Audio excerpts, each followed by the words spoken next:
Dans ces collines boisées aux abords de Vladivostok, en Russie, sont enterrés 14 soldats canadiens, victimes oubliées d'une guerre oubliée. À la fin de la Première Guerre mondiale, lors de l'expédition canadienne en Sibérie, 4000 jeunes hommes et une femme traversèrent l'océan Pacifique.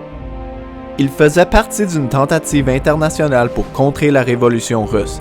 Les Alliés voulaient renverser le gouvernement socialiste de Vladimir Lénine et des bolcheviks.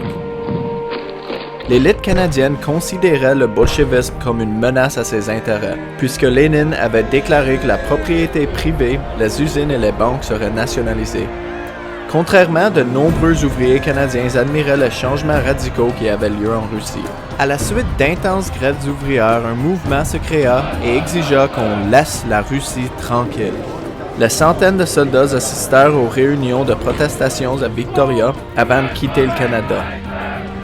Plus de 300 loyaux Canadiens français protestèrent d'être envoyés en Sibérie contre leur volonté, dans une expédition non justifiée et inutile pour notre pays. Cette rencontre unique entre les conscrits canadiens-français et des socialistes de la Colombie-Britannique se transforma en mutinerie dans les rues de Victoria le jour où les soldats allaient s'embarquer pour la Russie. Ils partirent du camp Willow avant l'aube, mais s'arrêtèrent au centre-ville en criant « On n'y va pas en Sibérie !» Dans la mêlée qui suivit, le commandant du détachement tira un coup de feu. Il ordonna ensuite aux autres soldats de les fouetter jusqu'à ce qu'ils rentrent dans leur rang. Les soldats révoltés furent menés jusqu'au quai à la pointe de baïonnette. Il prit 21 heures pour faire monter les soldats mutinés à bord du navire SS Tista. Une douzaine de leaders furent mis au phare dans le sud du bateau. L'expédition canadienne en Sibérie partit de Victoria et mit le cap sur Vladivostok.